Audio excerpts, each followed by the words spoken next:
Our hood's a little bit on the high side.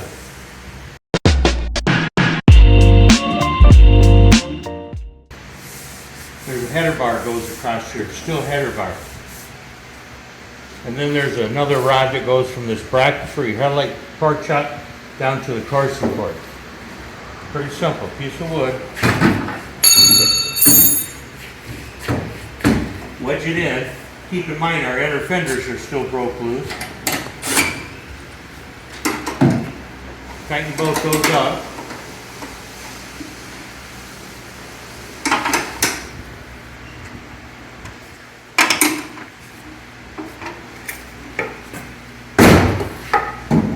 Now your hood's got a better fit to it.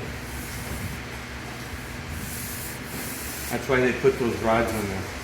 I always shim them. I shim that rod out from the core support. I have my core support equally shimmed side to side. So that core support's sitting there right, and that rod's holding it. Now a little bit of body work across there.